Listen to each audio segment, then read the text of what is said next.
Bienvenue à tous dans ce webinaire donc, qui s'intitule «S'affirmer dans sa posture de membre du CSE, oui, mais comment?» Vous verrez que j'aime bien le questionnement, donc évidemment, c'est pour ça que le titre est organisé de telle manière. Alors, avant de me présenter, je vous propose de vous présenter un peu ce qui va se passer. Effectivement, déjà, il y a un objectif sur ce webinaire. Il est suivant, c'est de vous donner des clés pour disposer de repères clairs, pour se positionner efficacement dans la relation, effectivement, en tant que membre CSE. Et pour ça, je vous propose, j'allais dire, un petit chemin. Déjà, vous expliquer le why. Moi, pourquoi en tant qu'intervenante, je vous propose cette thématique. Et puis aussi, pourquoi cette thématique, qui effectivement est une thématique peut-être un petit peu différente de celle que vous avez d'habitude, ou pas d'ailleurs, mais en tous les cas, je vous expliquerai moi mon why. Ce sera l'occasion aussi de vous outiller, de vous donner des outils notamment de compréhension des comportements humains. Il s'agit d'affirmation de soi. Je vais vous donner effectivement un outil pour détecter quels sont les types d'affirmation de soi qui existent et le mindset, c'est-à-dire l'état d'esprit, qu'est-ce qui fait qu'on va s'affirmer de telle ou telle manière ou pas. Ça nous permettra d'explorer aussi les avantages et les inconvénients de chacune, effectivement, des attitudes de communication. Et puis, ça nous permettra aussi de voir les bénéfices d'une attitude de communication et d'affirmation de soi qui, effectivement, est très importante pour moi, c'est l'assertivité, et notamment dans le contexte bien particulier qui est le vôtre, dans votre posture début. Et puis, on terminera, comme l'a très justement dit Agathe, évidemment, avec des échanges sur vos retours, vos analyses et vos questions, évidemment, si vous le souhaitez, puisque le propos, c'est évidemment d'interagir et de vous apporter des compléments là où vous en avez besoin. Voilà. Donc, en ce qui concerne le why, pourquoi cette thématique? Avant, pourquoi moi? Il se trouve que je suis coach et formatrice depuis 10 ans en efficacité relationnelle et comportementale. Vous allez peut-être trouver ça un petit peu curieux. En tous les cas, auparavant, pendant plus de 20 ans, j'ai exercé différentes fonctions, notamment dans la vente, conseil, grand compte, d'abord dans la publicité et la communication. J'ai d'ailleurs été responsable d'une des agences de pub du groupement Intermarché. Après, j'ai créé une entreprise qui a duré 3 ans et ensuite, je suis allée dans la vente cette fois-ci et le management de prestations informatiques. Et ce que j'ai noté dans tous les cas, c'est qu'évidemment, pour se sentir droit dans ses bottes, légitime et crédible, il est important d'avoir ce qu'on appelle des compétences techniques, métiers, les fameuses hard skills. Mais j'en ai jugé par mon expérience qui est encore plus important, notamment quand ça coince ou ça grince dans la relation. La relation n'est ni facile, ni agréable, ni fluide. Et qui plus est, si on a des interlocuteurs à fort enjeu ou compliqués ou difficiles, la petite différence qui fera toute la différence, à mon sens, c'est les compétences humaines, les fameuses soft skills.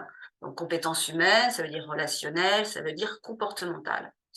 Et il se trouve qu'au-delà de la relation client et de la relation manager dans laquelle je me suis spécialisée ces dernières années, eh bien, j'ai eu des demandes de CSE, de membres de CSE qui m'ont dit, nous, on est très outillés sur les compétences dures. En revanche, sur les compétences humaines, on aimerait bien être un peu mieux outillés parce que contrairement au CSE employeur, on sent qu'on a des choses à apprendre, notamment au niveau de l'affirmation de soi, du leadership, de la communication impactante, efficace, et de la fameuse gestion des interlocuteurs compliqués, difficiles ou à fort enjeu.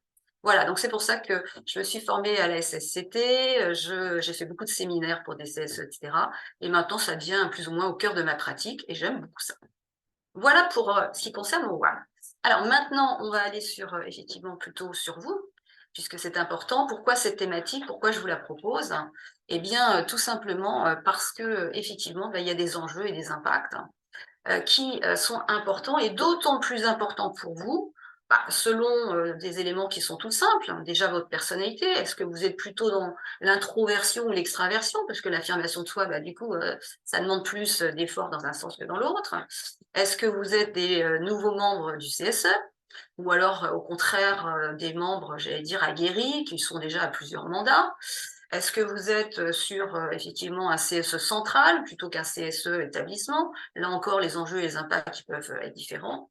Est-ce que vous êtes aussi, selon votre rôle, plutôt un trésorier, le secrétaire, qui est vraiment, j'allais dire, en interaction constante avec le président du CSE, ou alors sur, j'allais dire, une commission SSCT ou logement ou autre chose, puisque là encore, ça peut changer pour vous les enjeux et les impacts. Et tout simplement aussi par rapport à vos objectifs sur ce que vous voulez effectivement obtenir et même votre carrière dans cette fonction puisque bah, moi je rencontre effectivement des personnes qui sont très investies et qui apportent une vraie valeur ajoutée d'ailleurs pour cette raison-là aussi et qui donc ont des enjeux et des impacts qui peuvent être différents de certains de leurs collègues. Donc, les enjeux et les impacts, ils sont divers et variés. En revanche, il est très clair que vous avez quand même des enjeux et des impacts communs qui sont tout simplement liés à deux choses, bah, le rôle que vous avez à jouer et les missions que vous avez à mener. Donc, je refais une focale rapide sur le rôle que vous avez à jouer puisque vous le connaissez bien.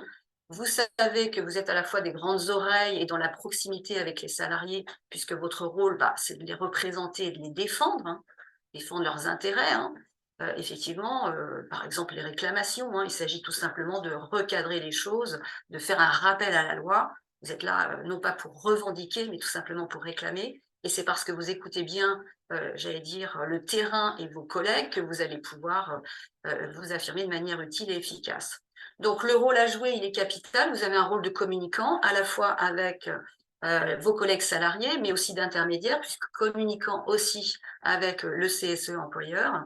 Et c'est pour ça qu'il est important de savoir entendre, mais aussi de se faire entendre et de comprendre évidemment les thématiques et les préoccupations de vos collègues, mais aussi celles évidemment des interlocuteurs avec lesquels vous allez interagir et coopérer. Puisque au-delà du rôle de communicant, vous avez aussi un rôle, j'allais dire, bah, pas seulement de porte-drapeau, mais aussi de force de proposition, puisque vous êtes acteur, en tant que justement acteur du dialogue social, de propositions, de solutions, et là encore, ça demande de l'affirmation de soi. Donc, on l'a vu, les enjeux, c'est par rapport déjà à votre rôle, et puis c'est aussi par rapport à vos missions, puisque là encore, moi, si je reprends quelque chose que je connais plutôt mieux, c'est la SSCT, bah, je sais très bien quel est le périmètre, et évidemment, bah, si vous affirmez pas pour des visites d'inspection, bah, ça peut être gênant, parce que vous ne pourrez pas effectivement avoir une vue globale de tout ce que vous avez pu observer, hein. Les retours des salariés, c'est intéressant, être une grande oreille, mais aussi voir et juger par vous-même, etc. De la même manière, si vous manquez d'affirmation de soi, c'est un peu gênant pour les alertes, hein, que ce soit pour la santé et la sécurité des individus ou même pour l'environnement et donc pour la collectivité. Et de la même manière, en termes d'avis sur les consultations, que vous êtes amené justement à préparer et à intervenir, si vous manquez d'affirmation de soi, vous ne pourrez pas répondre de manière, j'allais dire, motivée et intéressante avec des propositions, par exemple, pour aller dans un sens, j'allais dire, intéressant pour tout le monde. Voilà, donc très important d'avoir bien conscience que bah, l'affirmation de soi, elle va de fait être, j'allais dire, un petit peu nécessaire pour chacun d'entre vous, après avoir dans quel sens il faudra la moduler. Et c'est bien pour ça que je vais vous donner des outils pour pouvoir vous repérer. Voilà, donc les enjeux, on les a vus. Et maintenant, on va aller déjà dans le pratico-pratique avec un outil de décodage des attitudes de communication. Il se trouve que nous, les humains, on a 4 manières d'interagir, de communiquer avec autrui, et c'est déterminé par des critères qui sont les suivants. Est-ce que je suis franc sur ce que je pense, ce que je ressens et sur ce que je souhaite? Ou alors plutôt dans la dissimulation? Et de la même manière, est-ce que je suis dans l'échange et l'ouverture avec mes interlocuteurs ou plutôt sur la fermeture et le repli sur moi? Et à partir de là, ça donne ce tableau, effectivement qui est intéressant puisque on voit tout de suite en bas, que si on est dans la dissimulation et dans la fermeture, ça veut dire que clairement, bah, on va pas exprimer ce qu'on pense, qu'on ressent, ce qu'on souhaite, on va pas dire les choses, on va pas s'exprimer, on va pas faire de demandes, de critiques, on va pas oser dire non, et on va pas échanger avec l'autre, eh bien, on risque peu de satisfaire ses besoins puisque déjà on n'est pas en capacité de les faire valoir. Donc cette attitude où on ne s'exprime pas, où on ne dit pas les choses, où on garde pour soi, ça s'appelle la posture de passivité ou de fuite. Et là, vous voyez qu'on est vraiment dans un réflexe, j'allais dire reptilien, parce que c'est évidemment pas une posture qu'on a tout le temps, à tous les moments de notre vie et dans tous les contextes et avec toutes les personnes. Mais effectivement, sous stress, par exemple, on se retrouve dans le schéma fuir ou combattre. Eh bien, ça veut dire que sous stress, si notamment on est face à des interlocuteurs qui sont dominants, etc., bah, on peut risquer de faire comme la petite image que je vous ai mise pour que ce soit un petit peu parlant, faire l'autruche et donc ne pas s'affirmer, ne pas se positionner. Donc, première attitude, vous l'avez compris, je ne m'exprime pas, je ne dis pas les choses, je ne pose pas de limites.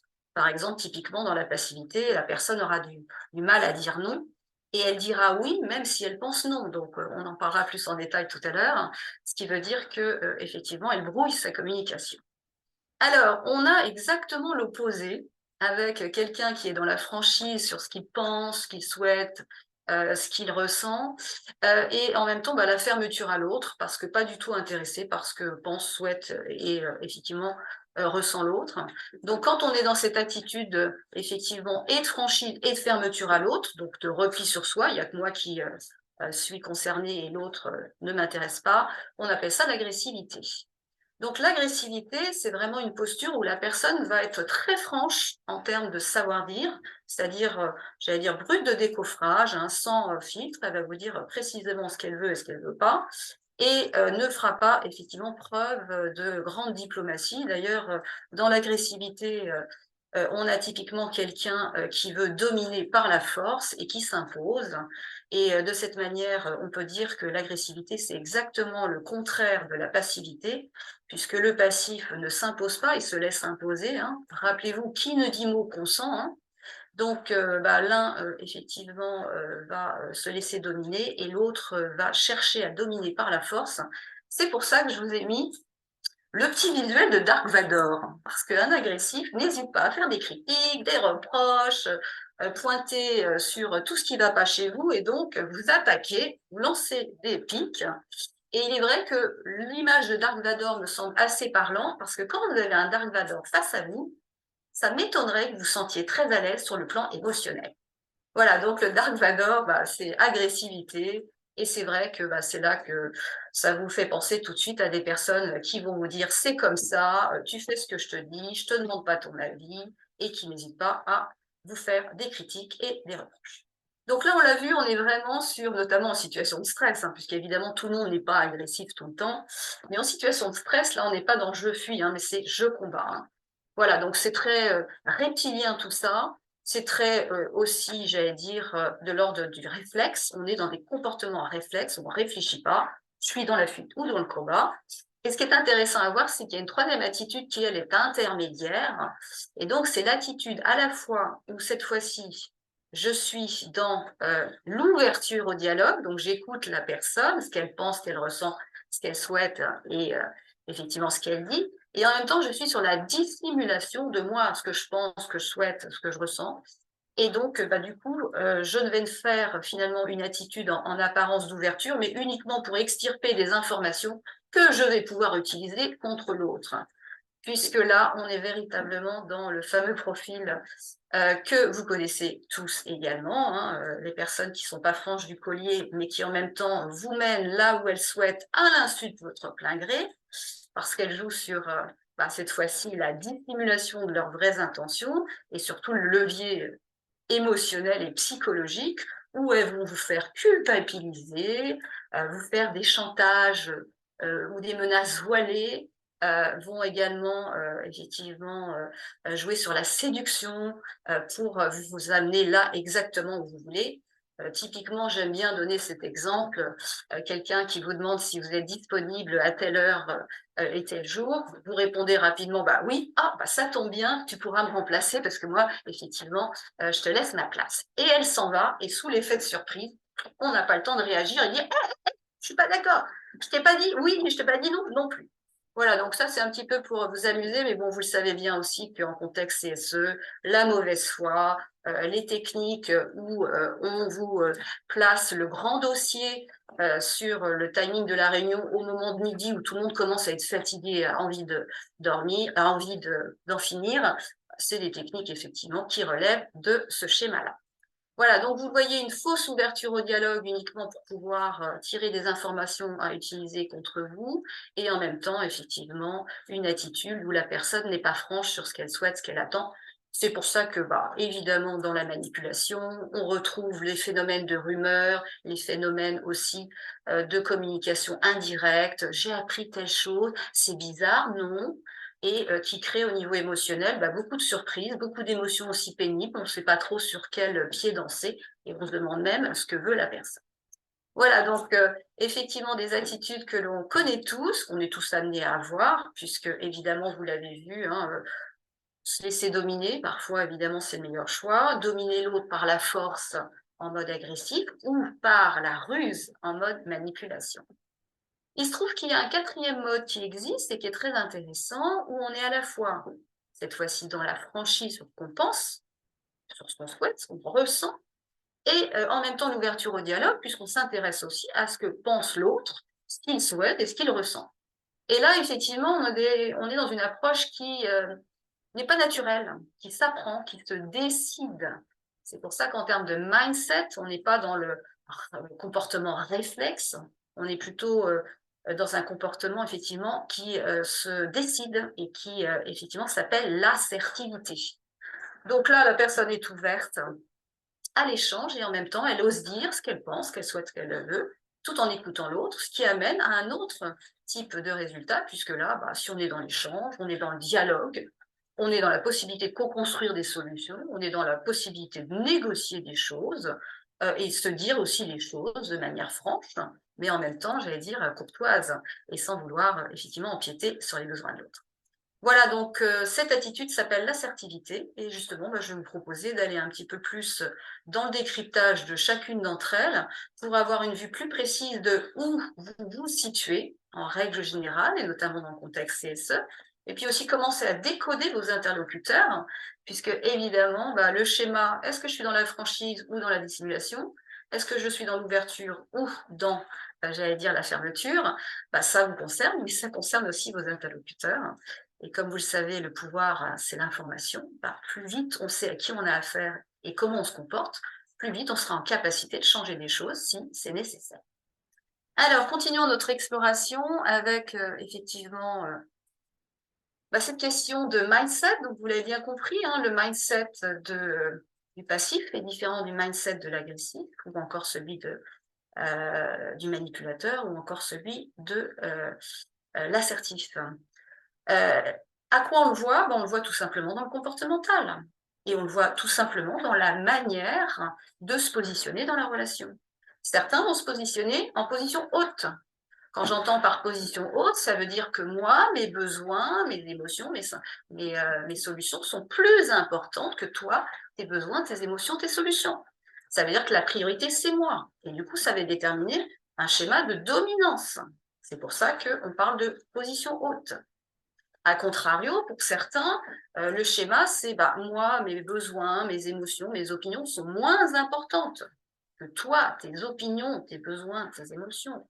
Et du coup, je vais me positionner en retrait et en position basse, puisque la priorité ne sera pas sur mes besoins, mais sur les besoins de l'autre. Et c'est pour ça qu'on voit tout de suite dans le comportemental, effectivement, bah, à qui on a affaire. Donc, vous comprenez bien que le mindset de l'agressif, c'est de dominer par la force. Donc, évidemment, il va être moi, mes besoins d'abord. Le mindset du manipulateur, c'est évidemment de dominer aussi, mais en faisant croire le contraire. Donc, on sera encore sur une position haute, mais pas toujours. Et que le mindset du passif, évidemment, bah, comme il n'écoute pas ses besoins, déjà, il n'écoute pas ses émotions, donc il ne peut pas écouter ses besoins, mais du coup, il n'est pas en capacité de les faire valoir. Bah, il met en priorité l'autre, et c'est pour ça qu'il se met en position basse. Et c'est pour ça aussi qu'il appelle des gens qui sont en position haute, et il se retrouve dans des rapports de force, où là, il y a un perdant et un gagnant. S'agissant de ceux qui sont en position haute, agressivité ou manipulation, bah, le gagnant, vous voyez tout de suite qui c'est, hein, c'est eux. Alors que quand on se met en position basse, bah, malheureusement, le gagnant, c'est pas nous, puisqu'on met en priorité l'autre. Et c'est pour ça qu'on se retrouve dans des relations déséquilibrées. D'où l'intérêt d'être bien conscient de ses comportements et de ses choix d'affirmation de soi. Voilà, donc du coup, vous le comprenez bien, ça va impacter, les relations. Si je me mets en position basse alors que je n'ose pas faire une demande, poser une question, faire une alerte et cetera, je ne risque pas d'être efficace et je ne risque pas non plus d'avoir un interlocuteur qui, m'écoute, et me, j'allais dire, interagit avec moi sur un type de relation équilibrée. C'est pour ça que je vous invite à considérer l'intérêt de la posture assertive. La posture assertive, elle se choisit, elle n'est pas naturelle, on n'est pas dans les rapports de force, hein, les réflexions, les réactions de type fuir ou combattre. On est dans je décide de me positionner et c'est le choix d'une relation win-win. Pourquoi? Parce que typiquement, quand on est en mode assertif, moi, mes besoins, mes émotions sont importantes, mais toi, tes émotions, tes besoins le sont tout autant. Et c'est pour ça qu'on va s'écouter au lieu de se disputer, et on va essayer de dialoguer, et on va essayer d'avancer dans quelque chose de win-win, qui est gagnant à la fois pour soi, ses besoins, ses opinions, ses émotions, et l'autre. C'est pour ça que je vous ai mis la fameuse balance, parce que moi, mes clients, ce qu'ils souhaitent, c'est de rééquilibrer une relation quand elle est déséquilibrée, et en plus, quand elle est déséquilibrée, à leur encontre, où ils se sentent en position basse et qu'ils ont bien du mal à se faire entendre, comprendre et à s'affirmer. Voilà, donc continuons notre exploration effectivement de cette fameuse posture assertive et de ce mot qui est un peu compliqué. Mes stagiaires me font toujours la remarque et ça m'amuse parce que c'est tout à fait vrai, c'est pour ça que je vais vous en donner une. Mais avant de savoir ce que c'est, je vous propose de bien comprendre ce que ce n'est pas.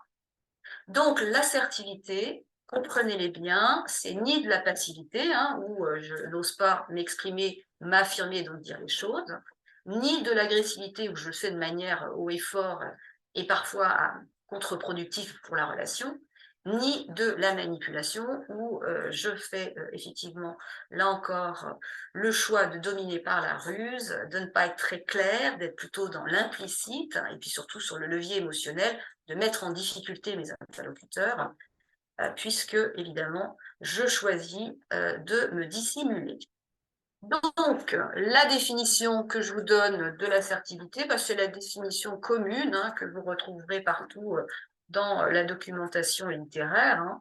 C'est que l'assertivité, c'est une attitude, et on est bien dans le comportemental, à la fois le mental et le comportemental, hein, qui consiste à s'exprimer et agir clairement dans le respect de soi, ces fameuses émotions, pensées, opinions, et de l'autre.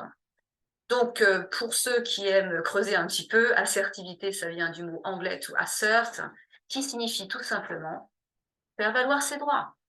Et c'est vrai que là, il s'agit de faire valoir ses droits de manière respectueuse envers soi et l'autre, et pas surtout dans les rapports de force où il y a un perdant et un gagnant. Avec l'assertivité, tout le monde gagne, puisque tout le monde s'exprime, tout le monde fait valoir ses besoins, et c'est ça qui permet de comprendre et de s'entendre. Alors, continuons dans notre exploration. Et là, je vous fais une focale sur un geste d'affirmation de soi par définition, c'est savoir faire stop, poser une limite. Et ça va être l'occasion de profiler encore nos interlocuteurs si jamais ils étaient complètement dans la passivité tout le temps, à tout moment de leur vie, etc., ou dans l'agressivité ou dans la manipulation notamment. Donc, dans la fuite passivité, pour vous donner toujours une image et une représentation simple, typiquement, le profil passif, c'est quelqu'un de gentil. C'est quelqu'un qui a tendance à être réservé, puisqu'il ne s'exprime pas, hein, il ne se fait pas voir. Hein, c'est pas quelqu'un qui, en réunion, va intervenir à multiples reprises. Au contraire, hein, il est plutôt dans un côté accommodant. Et effectivement, vous allez voir qu'en termes de positionnement, il ne se positionne pas vraiment, ou du moins pas suffisamment. Il a tendance à écouter plus les besoins des autres que les siens. Et il a tendance effectivement à plus être dans l'écoute que dans effectivement la communication. Ce qui veut dire que clairement, quand on est dans la passivité, par exemple, là, si vous aviez une question à me poser et que vous ne la posez pas, vous seriez dans la passivité. Ou alors, si je vous interrogeais que vous aviez la réponse et que vous n'osiez pas me la dire, vous seriez encore dans la passivité. Voilà, donc la passivité, vous le comprenez bien, il a un gros problème à dire non, à se positionner, dire des vrais oui, des vrais non. Et comme effectivement, c'est quelqu'un qui met en priorité les besoins des autres avant les siens, il va dire oui, même s'il pense non. C'est pour ça que typiquement dans la passivité, on retrouve Raoul qui reste tous les soirs au-delà des heures et même au-delà de ses heures de délégation parce qu'il est dévoué pour tout le monde. Effectivement, il va pas écouter ses propres besoins et il risque après justement, à force de garder et prendre sur lui et effectivement de ne pas écouter ses propres besoins, de se transformer en agressif. Et c'est ce qu'on va voir tout à l'heure d'ailleurs. Voilà, donc là, difficulté à s'affirmer et à dire non. Donc, du coup, on se retrouve sur un schéma perdant-gagnant. Et c'est là que ça peut être embêtant et impactant pour défendre et faire valoir les intérêts des salariés ou de son CSE. Deuxième cas de figure, même topo, savoir dire non pour un agressif. Là, en l'occurrence, c'est un profil qui est très lisible, très visible, très facile à décoder. Moi, j'aime beaucoup ce profil parce qu'il est simple à comprendre et du coup à contrecarrer aussi. C'est quelqu'un qui est dominant, c'est quelqu'un qui effectivement est très franc du collier, et vous comprendrez tout de suite ce qu'il veut. C'est quelqu'un qui évidemment se positionne clairement et avec force et sur lequel le fait de dire non ne pose aucun problème, puisque effectivement, il est très franc, il est dans la fermeture, donc non, c'est comme ça, à point après. C'est pas négociable. Et il ose effectivement le dire en montant le ton si nécessaire, c'est non compris. Et là, on sent que, oula, attention, oui, c'est très clair, il n'est pas ouvert à l'échange. Rappelez-vous, franchise et fermeture, fermeture au dialogue. Voilà, donc évidemment, ça peut être utile, mais vous l'avez bien compris, sur la durée, c'est un dominant, il y a toujours un perdant. Et quand il y a toujours un perdant, ça peut être embêtant, parce que le perdant, il y a un moment, il va vouloir dominer, et typiquement, c'est le problème avec l'agressif. S'il trouve quelqu'un de plus agressif que lui, ça va se terminer en échange bien tendu et sans doute en conflit. Voilà, donc intéressant à savoir, pas de problème effectivement pour dire non. Maintenant, les impacts à voir, et c'est pour ça que c'est intéressant d'y réfléchir si on a l'habitude de rester dans ce comportement-là. Alors, même topo avec notre troisième comportement, là encore, dire non. Ce qui concerne la manipulation, c'est évidemment un profil beaucoup moins clair, hein. Rappelez-vous, la personne qui tire les ficelles, qui offre un double visage, qui a l'air tellement gentil et en même temps qui va vous donner un coup de poignard dans le dos. Moi, j'ai plein de stagiaires qui me disent les manipulateurs, c'est la cata. Ils vous disent oui, 2 secondes après, ils vous disent mais je vous ai jamais dit ça. En réunion, on était d'accord, ils vont changer d'avis. En fait, c'est vraiment, j'allais dire, le levier psychologique. Ils vont là où sont leurs intérêts. Donc, vous voyez comme, effectivement, ça peut être délicat à traiter. Donc là, on est bien dans un positionnement en mode sioux, masqué. On est bien sur quelqu'un qui n'est pas franc et qui, là encore, comme un agressif, n'hésite pas à dire du mal des autres, faire des reproches, des critiques, mais il va le faire par intermédiaire, en mode, j'allais dire voilé, hein, implicite, par des voies de détour. Et comme ça, vous aurez les messages, mais jamais en face, hein. Et donc, c'est quelqu'un qui, évidemment, n'hésite pas à mentir, à faire volte-face, à être dans les trucs, à être évidemment dans la pression à l'urgence, à jouer sur le levier émotionnel, tout pour déstabiliser. Voilà, ce qui veut dire que lui, contrario, et à contrario des autres profils, il vous dira pas non, il vous dira oui, mais il fera non. Ça veut dire que son oui n'aura pas de valeur, ou il pourra changer X fois si vous ne l'avez pas bien cadré et bien engagé. Voilà, donc là, vous comprenez bien, le mindset, c'est dominé par la ruse, donc là, il y a encore un perdant, et si vous êtes face à un manipulateur, malheureusement, ça risque d'être vous, si vous n'avez pas les moyens de contrecarrer.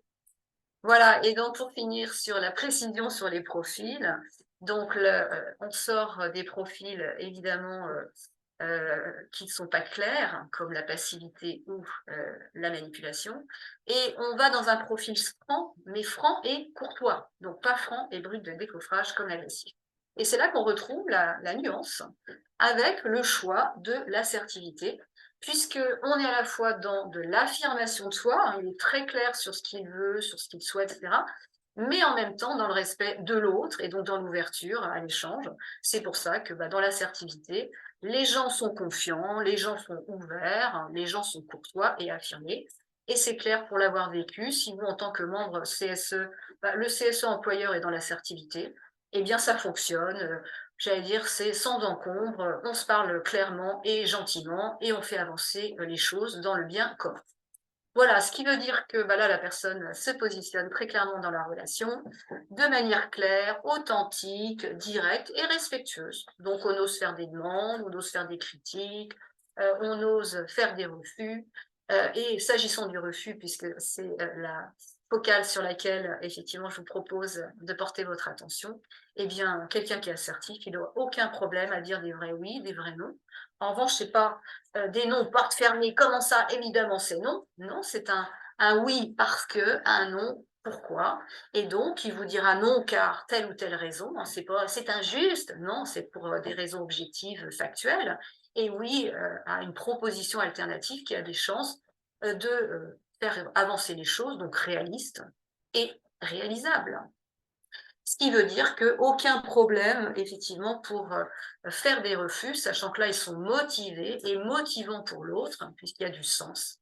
On est effectivement clair sur le oui et le non, et ça permet à l'autre de bien comprendre, et du coup, on n'est pas dans j'impose ou je me laisse imposer, mais plutôt dans je propose et on dispose. Donc là, vous le voyez, hein, le mindset est différent et donc le comportement est différent. Ça se voit, ça se ressent et ça change tout. Voilà, donc nouvelle exploration. Je regarde un petit peu l'heure parce que, effectivement, il ne s'agit pas que je vous mette en retard, et moi non plus d'ailleurs. Eh bien, nous allons creuser encore plus et aller maintenant sur ce qu'on voit, qu'on perçoit. Puisque, effectivement, on a vu que déjà, il y a un mindset. Quand on comprend, déjà, ça vous permet de décoder. Est-ce que la personne est dans des rapports de force, elle veut dominer? Et dominer comment? Par la force, par la ruse? Ou alors elle est effectivement dans un schéma où elle se laisse dominer? Ou alors dans un schéma où on n'est pas dans les rapports de force? On a vu aussi que, est-ce qu'on se positionne en position haute, hein, moi d'abord, en position basse? Et puis, de la même manière, on voit aussi, et c'est intéressant, quelles sont les grandes caractéristiques, là encore, de vos interlocuteurs. Si vous avez un profil passif, déjà, rien que à entendre le son de sa voix, vous saurez qu'il se met effectivement dans ce profil. On peut peut-être poser la question en live, Agathe, si ça ne te dérange pas. Par exemple, à votre avis, quelqu'un qui est plutôt dans la posture de passivité, son volume sonore, il est fort, il est moyen ou il est faible? Faible. Ah oui, vous avez tout compris puisqu'il ne s'exprime pas. Il y a rarement il s'exprime, mais est-ce que je pourrais? Voilà. Et donc personne l'entend, et c'est pour ça qu'il ne risque pas d'avoir le même impact que quelqu'un qui ose dire les choses de la bonne manière. Donc vous avez tout compris. Donc le profil, évidemment, au niveau du non-verbal, donc du vocal, vous l'avez compris, volume faible. Au niveau, évidemment, du non-verbal, ça va se voir aussi tout de suite, puisqu'il va laisser plutôt les autres prendre la parole. Il va être plutôt dans une attitude d'écoute plutôt que de communication, hein, comme j'en parlais tout à l'heure. Le silence, ça ne va pas du tout le déranger. Il va écouter attentivement et plus qu'attentivement, puisqu'il va surtout écouter l'autre et justement moins s'écouter lui. Et ça, c'est quand même un des points, j'allais dire, embêtants du profil passif, c'est que comme il n'est pas connecté à ses émotions, il n'est pas connecté à ses besoins, il n'est pas en capacité de les faire valoir et de dire, dis donc, je suis vraiment surpris, je constate que quand j'ai fait la visite dans l'atelier, aucun des manutentionnaires ne portait les chaussures réglementaires, par exemple. Voilà, et donc il pose peu de questions et c'est embêtant puisque vous le savez que le rôle d'un CSE, hein, c'est vraiment d'avoir une vision globale et d'être capable d'interroger et de dire comment se fait-il que, qu'est-ce qui se passe dans tel cas, etc. De la même manière, évidemment, il va se montrer conciliant puisque il a tendance à dire c'est pas grave puisqu'il met en priorité l'autre. Et c'est vrai que dans certains cas, il faut être capable de marquer les choses. Si on est trop conciliant, on risque pas de faire avancer, évidemment, un certain nombre de situations qui sont problématiques, qui perdurent et qui risquent de perdurer si on les entretient ou du moins si on ne les dénonce pas. Voilà, alors évidemment, vous avez compris aussi qu'il est influençable. Et c'est encore un élément intéressant pour déterminer à qui vous avez affaire. Parce que c'est vrai que quand on est dans un autre profil, si on voit que la personne est plutôt passive, c'est facile effectivement de l'amener là où on souhaite, en mode agressif, on ne lui laisse pas le choix, ou en mode manipulateur, on décide à sa place, et donc un petit peu embêtant. Voilà, et puis vous l'avez bien compris, le mode de la passivité, c'est pas le mode de l'expression libre, ouverte et franche, et donc typiquement, il aura du mal à faire des demandes, des compliments, parce que parfois c'est important aussi de valoriser le travail. Vous ne travaillez pas qu'avec le CSE employeur, vous travaillez aussi avec les collègues du CSE, vous travaillez avec un écosystème qui est hyper riche et varié, et c'est pour ça que c'est important aussi quand on veut faire avancer le groupe et que tout le CSE salarié, par exemple, aille dans le même sens, être capable de faire des compliments et de dire, dis donc, on a super bien travaillé, de complimenter la commission X qui a travaillé pour le CSE et qui a bien préparé le travail pour tout le monde. Et ça encore, c'est un geste d'affirmation de soi, hein. Donner du feedback positif, y compris parfois d'ailleurs à la partie adverse, on dira, hein, quand ça se passe bien, on peut même faire des compliments au CSE employeur, et ça permet de nouer des relations agréables. Donc le passif par rapport à ça, plus en difficulté, par rapport au refus, évidemment on vient de le voir, plus en difficulté, par rapport à faire des critiques aussi, plus en difficulté, parce que faire des critiques, c'est un vrai geste d'affirmation de soi. Je constate telle chose, je suis embêtée pour telle raison, j'aimerais bien qu'on change telle chose dans ce sens-là, est-ce que tu es d'accord? Vous voyez un petit peu le schéma. Voilà, donc du coup, là, vous avez des éléments à la fois sur le non-verbal, évidemment, le vocal aussi du passif et son comportemental, hein, qui est très lié à son mindset. Je ne me mets pas en priorité, donc ça se voit, ça s'entend et ça se perçoit. Et effectivement, ça vous permet aussi de décoder à travers votre CSE quels sont les profils. Et là encore, c'est important puisque vous comprenez bien que si on est à un poste de responsabilité dans le CSE, il est important effectivement d'avoir suffisamment d'affirmation de soi pour être à l'aise et être dans son efficacité et son bien-être, puisque moi, c'est toujours mon schéma, comment vous permettre de gagner en efficacité et en bien-être dans l'exercice de votre mandat, de votre fonction. Alors, même topo avec l'agressif. Je ne vais pas vous redemander quel est le volume sonore de l'agressif. J'imagine que tout le monde a bien compris. Alors, en même temps, je fais une petite aparté parce que même sans volume sonore élevé, alors c'est vrai que dans les réunions, vous savez très bien que ceux qui se font entendre, hein, c'est plutôt des gens qui sont francs et donc on peut profiler quelqu'un qui est en mode agressif, mais c'est tout simplement quelqu'un qui se fait entendre parce qu'il a une vraie intention, hein. Il a une vraie intention de communication, c'est pour ça qu'il est franc, et il a une vraie attention à ce qu'il dit, et fait en sorte qu'on fasse attention à ce qu'il dit, et c'est pour ça qu'il a le volume qui va avec. Donc, c'est pour ça que je vous donne comme petit moyen mémotechnique le petit rappel, il est direct et auto-centré, contrairement à l'assertif qui est direct et centré sur lui et l'autre. Voilà. Ils ont un point commun sur la franchise, mais pas sur l'ouverture et la fermeture. Évidemment, quand vous voyez quelqu'un qui prend de l'espace, à la fois dans les réunions et même par rapport à la chaise, hein, qui va poser ses affaires, qui va s'étendre, qui va prendre son temps, qui va faire en sorte qu'on comprenne bien qu'il est là, etc., on a plus des critères là qui, effectivement, vous renseignent sur le profil. Alors moi, je suis comme Sherlock Holmes, hein, c'est les faisceaux de preuves. C'est pour ça que je vous donne plusieurs informations, pour ne pas faire de observation hâtive, mais bien voir si vous avez tous les critères. Et donc, la personne, évidemment, qui va montrer très vite de l'irritation et mal gérer ses émotions, c'est effectivement là encore un élément qui peut vous mettre la puce à l'oreille, parce que l'agressif, les silences l'irritent, hein, il faut que ça avance, et surtout, il faut qu'on l'écoute lui. Il y a des silences, il va les combler. Alors, il a tendance à monopoliser la parole, évidemment, puisqu'il veut dominer. Il a tendance à exiger et imposer, évidemment, puisqu'il est en position haute. Lui, c'est lui d'abord. Et c'est pour ça que le distinguo, il est très simple, hein. Qui est-ce qui exige et qui est-ce qui impose? C'est pas la passivité et c'est pas l'assertivité. Il s'énerve facilement puisque l'agressif, il n'est pas très doué en termes de gestion émotionnelle puisqu'il incarne l'émotion. Il n'a pas de distance. Effectivement, il n'est pas en capacité de décrire, décoder ses émotions et de voir quel est effectivement le petit message qu'il y a derrière pour transformer ça en action concrète. Tiens, je suis en colère parce que pour moi c'est de l'injustice et du coup je vais demander le respect de telle chose. Non, non, c'est injuste, point, un trait, vous n'avez pas fait ce qu'il fallait. Voilà, donc il exprime fortement son mécontentement, hein. Je ne m'appesantis pas, je pense que là, vous avez bien compris. Avec l'agressif, c'est très simple, on sait exactement ce qu'il ne veut pas, puisque sa difficulté aussi, c'est de dire plutôt ce qu'il ne veut pas que ce qu'il veut, ce qui en termes de relation a des impacts aussi. Et enfin, très intéressant à savoir, il est à l'aise avec le conflit, la confrontation. Donc n'oubliez pas que ça peut être utile aussi, parce que parfois il faut taper du poing sur la table, surtout quand on a d'autres interlocuteurs qui ne sont pas dans l'ouverture et la franchise. Et à ce moment-là, ça peut être utile. Mais en tous les cas, si ça devient une habitude et que c'est le seul moyen, ça peut être très embêtant. Je vous en parle en connaissance de cause parce que je fais aussi du coaching pour des profils agressifs, que ce soit des managers ou des membres de CSE. Et parfois, on me dit non, c'est plus possible, très bonne piste pour plein de choses, mais au niveau relationnel, plus personne n'a envie de travailler avec cette personne. Et c'est là qu'il faut l'amener peut-être à reconsidérer un petit peu ses comportements.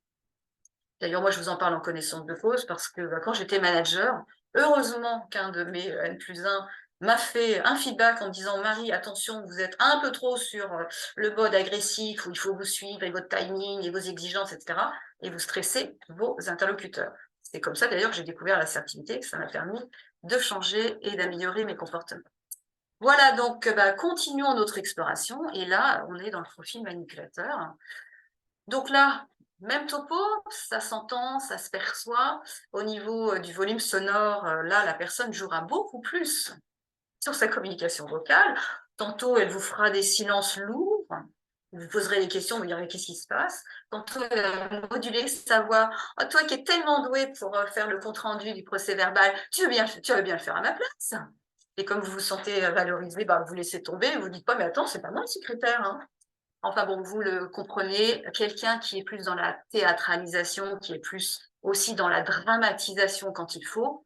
Pensez au bouquin de Schopenhauer, les 36, j'allais dire, stratagèmes, et vous comprendrez que le manipulateur, effectivement, il crée toutes les conditions pour obtenir, quitte à rendre fou son interlocuteur et à jouer pour ça sur sa communication vocale.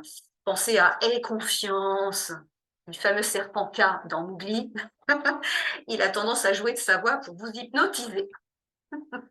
Alors évidemment, c'est un profil qui impose ses points de vue en faisant croire le contraire. Je vous le dis, mais je vous le dis pas, hein.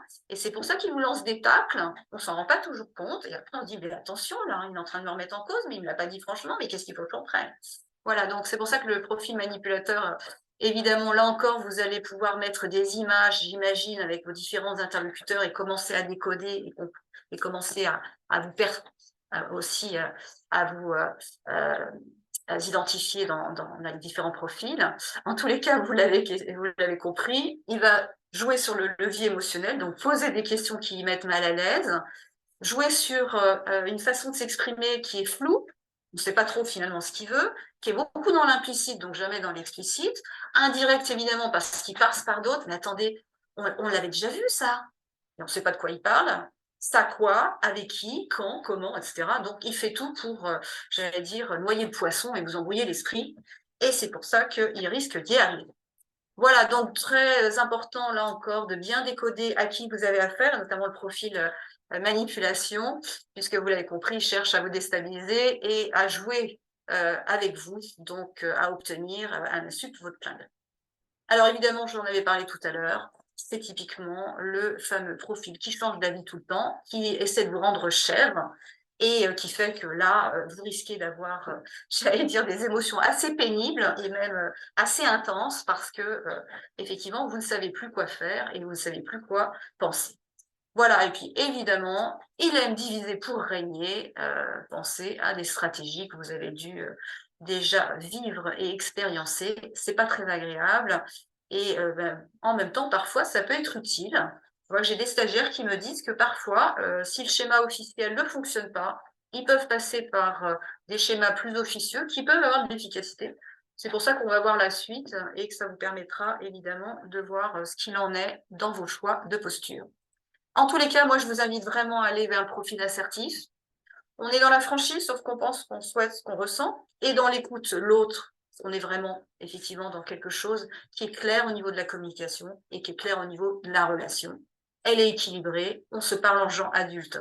Donc, évidemment, lui, au niveau vocal, il ne va pas parler très fort pour se faire entendre, ni se mettre en retrait. Il va se faire entendre selon le contexte, la situation, le volume sonore nécessaire, il va surtout effectivement parler de façon posée et surtout argumentée, hein. On n'est pas dans l'émotionnel exacerbé ou dans, j'allais dire, des jugements de valeur, des reproches, «C'est pas professionnel, ça c'est pas» et cetera. On est vraiment sur quelque chose, qui est de l'ordre du sens. On donne du sens avec des faits, avec, des articles de loi, avec, effectivement, des éléments, objectifs, incontestables, j'allais dire justement, heu, bah, censés, censés motiver effectivement, ce que vous avez à dire. Alors lui, il prend le temps d'écouter, hein, puisqu'il n'est pas seulement dans, vous m'écoutez, mais j'écoute, pour vous comprendre et c'est pour ça que, je suis aussi capable de vous demander de m'écouter pour que vous me compreniez. Il est à l'aise avec les silences, les émotions, la relation. Il est vraiment, intelligent sur le plan émotionnel, donc il sait décoder ses émotions et voir les petits messages derrière, hein, et puis il sait les transformer en action surtout. Il est capable aussi, d'aider son interlocuteur à se calmer, à gérer, un peu plus son émotionnel et à aller vers quelque chose de l'ordre d'un comportement plus adulte, moins, émotionnel et réactionnel. Voilà et puis il dit les choses sans agressivité, il est ouvert à l'échange et à la négo. Et comme on le disait tout à l'heure, c'est pas sur, sa thématique, lui, c'est être force de proposition, hein. Plutôt que de perdre du temps sur l'espace problème, il va aller, sur, effectivement l'espace, solution. Qu'est-ce qu'on pourrait faire d'autre? Qu'est-ce que vous nous proposez? Comment on pourrait améliorer les choses? Et c'est ça qui fait qu'on va vraiment sur un schéma gagnant-gagnant. Voilà et pour finir, sur le mode, j'allais dire de l'assertif, on sait tout de suite aussi, qu'on a, affaire à quelqu'un d'assertif, tout simplement parce qu'il parle en son nom. Il n'est pas en train de se cacher derrière on ne sait pas qui c'est, on, ou en train, de, effectivement, vous attaquer, par du tu ou du vous qui attaque et alterne la relation. Il est vraiment sur, je parle en mon nom et j'assume mes propos. C'est pour ça que je fais attention à la manière de le dire, hein. C'est pour ça qu'au-delà du savoir-être, l'assertivité, c'est aussi un savoir-dire qui est positif, qui est constructif, qui est respectueux de soi et de l'autre, et il prend la responsabilité de ses propos, ce qui veut dire que s'il a dit non et que ça n'a pas marché, il va assumer et effectivement, en cela, il aura déjà gagné parce qu'il aura été capable de poser les choses. Voilà, donc pour finir, il y a des avantages et des inconvénients dans chaque posture. Vous le comprenez bien et c'est pour ça qu'en avoir, j'allais dire une idée, assez précise, c'est très important. Donc le passif, c'est sûr qu'il y a des avantages. Si vous êtes, dans un schéma où, vous, choisissez la passivité, alors évidemment comme vous êtes plusieurs, hein, le problème ne se pose pas et heureusement. Mais si on avait un CSE de manière complètement caricaturale qui avait choisi une posture plutôt passive, c'est clair que ça donnerait du consensus et de l'harmonie dans l'entreprise, hein, ça c'est clair. Gros avantage. En revanche, qu'en est-il de l'aspect opérationnel, c'est-à-dire en termes de résultats par rapport à votre rôle, par rapport à vos missions? Là, effectivement, ça poserait question, parce que si on n'ose pas demander, on ne risque pas de recevoir. Si on n'ose pas se positionner pour rendre un avis, j'allais dire éclairé, y compris euh, réfuter ou en tous les cas mettre en avant des points de réserve, ça met en danger l'efficacité du processus. Voilà, donc attention avec la posture passive. Vous avez bien compris que là, le risque, c'est du statu quo.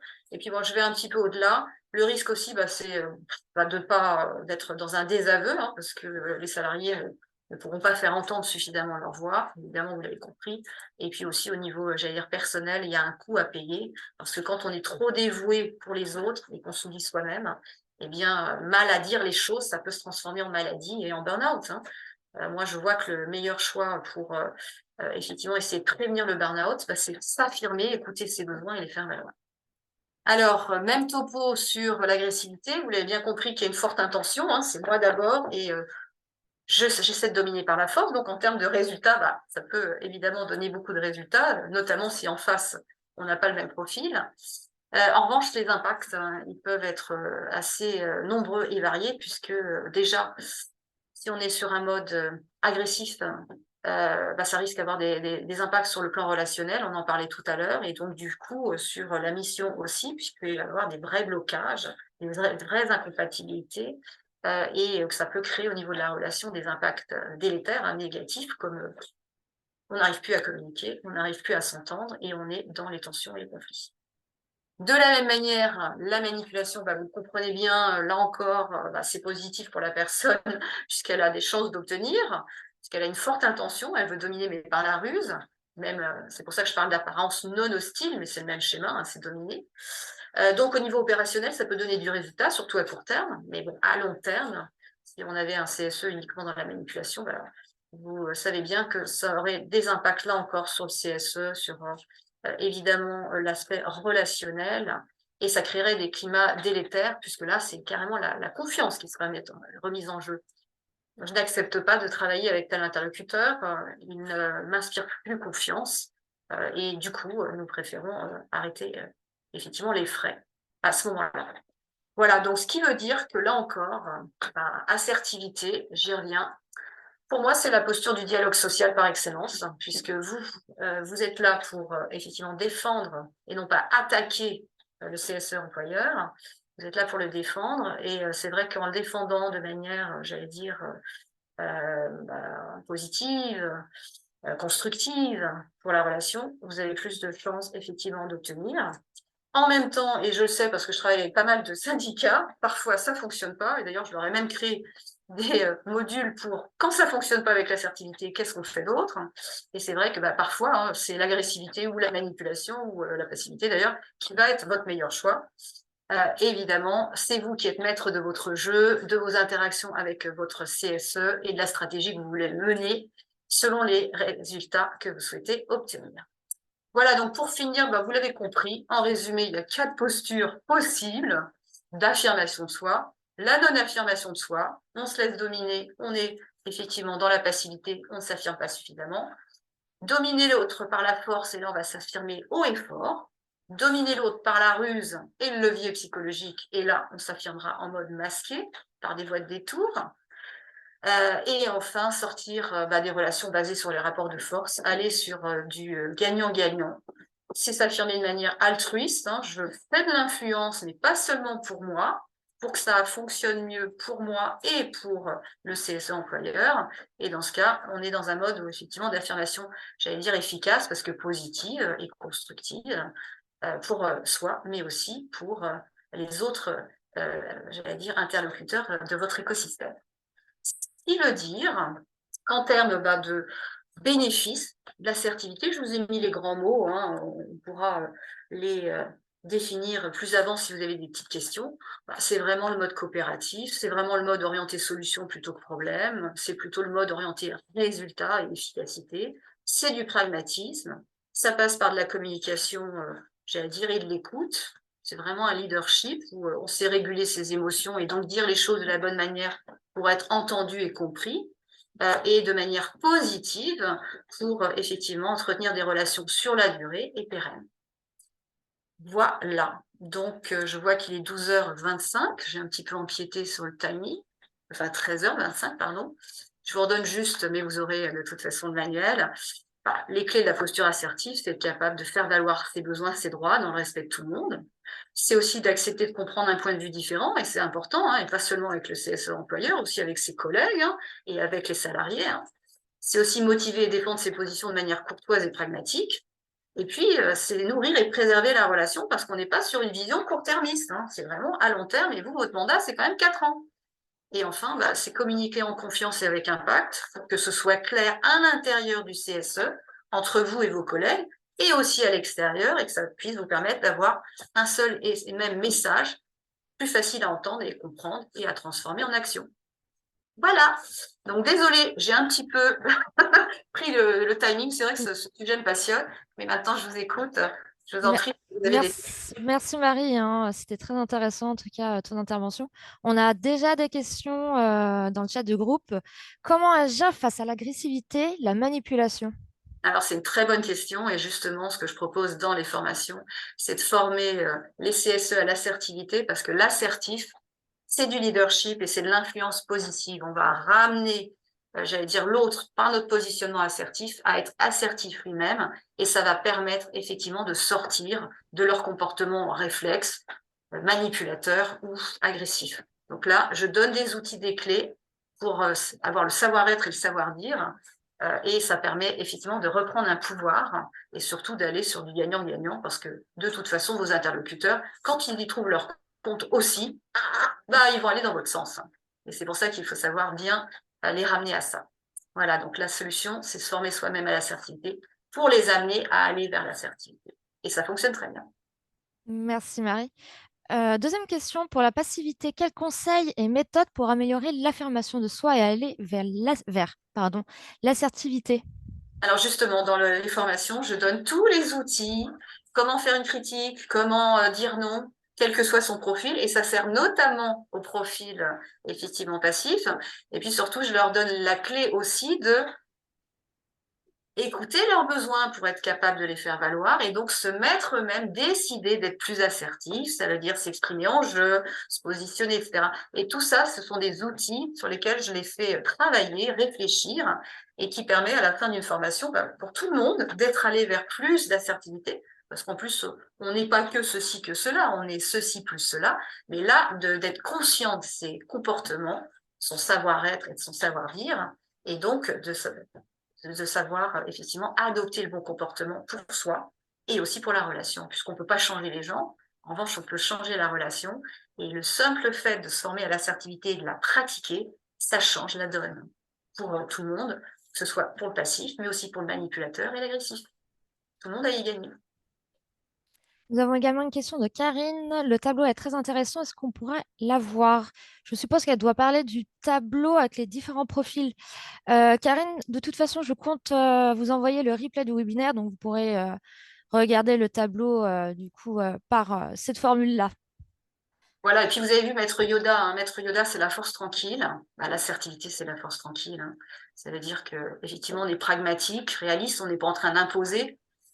On propose et on dispose, hein. Il y a le réel, il y a les circonstances, il y a les personnes. Et c'est donc une posture de recul par définition. Et c'est pour ça que tout le monde en a besoin dans l'absolu.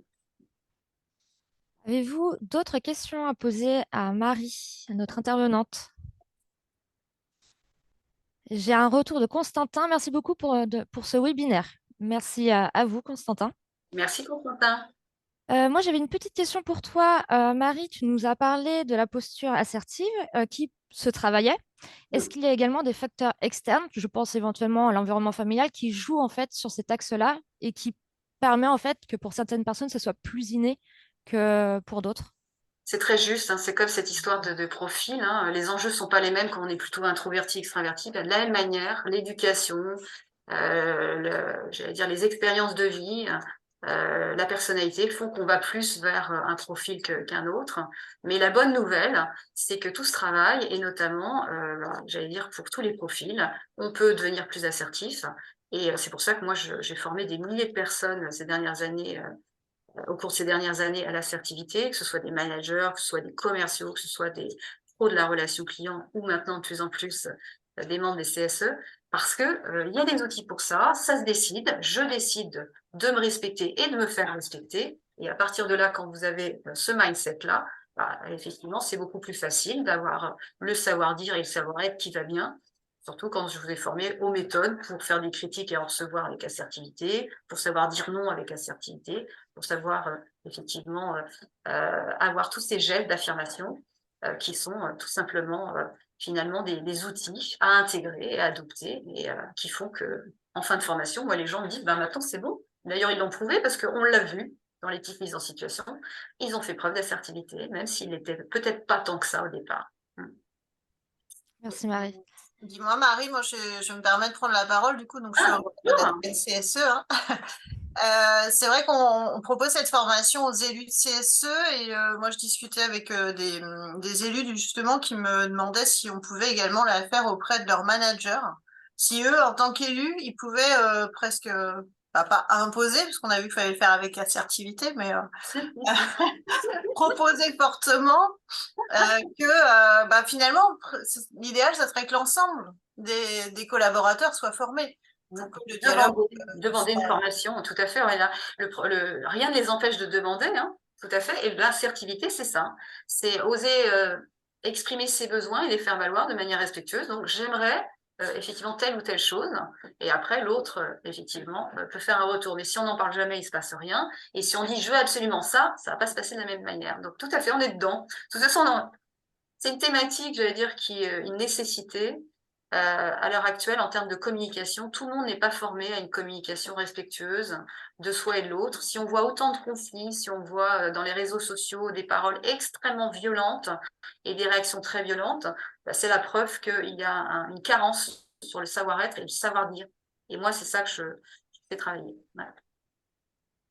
Merci Marie. Avez-vous d'autres questions avant de clôturer ce webinaire? Dernière chance. En tout cas, merci Non, de non, votre attention. c'était très bien, c'était très, très intéressant. Merci beaucoup. Merci Karine. Oui, moi, je voulais demander pour suivre une formation, comment on fait? M'appeler. D'accord. D'accord. Il n'y a pas de problème de toute manière, Michel, on va reprendre contact effectivement avec ceux qui le souhaitent effectivement pour mettre en place une formation voilà, d'affirmation de soi, d'assertivité. Voilà, on sait qu'on a des besoins et beaucoup nous en parlent. C'est pour ça aussi qu'on a fait ce webinaire pour vous présenter les choses et pouvoir voilà, mettre en place ce type de formation sur l'année qui arrive. Voilà, donc on va mettre ça en place, pas de problème. Je reprendrai contact, Michel. En tout cas, je vous remercie. C'était très, très intéressant. Et ça peut. Est-ce que les suppléants peuvent suivre ce genre de formation aussi? Oui. bien. Bon, ben c'est super alors. Je vous souhaite une bonne fin de journée et puis on se recontacte alors. Merci beaucoup Michel. Au revoir. Merci à tous. Merci Marie en tout cas pour ton intervention Merci intéressante. Marie. C'était un plaisir. Je vais du coup vous envoyer le replay de ce webinaire, bien évidemment. Et le 19 janvier prochain, nous organisons un nouveau webinaire du coup pour l'année 2024 avec Maître Kébir sur le sujet suivant, les mesures de management pour la prévention des risques. Je vais bien évidemment vous envoyer le lien pour vous inscrire si jamais vous êtes intéressé. Et puis Marie, bravo, merci beaucoup pour ton intervention, très intéressant. Merci pour ton aide. Merci Aurélia également. Merci Aurélia. Merci. Au revoir. Merci. Bonne fête de Bonne fin fin de d'année journée. tout le monde. Bonne À vous fête. Merci à aussi. tous. Au revoir. Bonne fête. Merci. Au revoir. Merci, Au au revoir. revoir. Au revoir.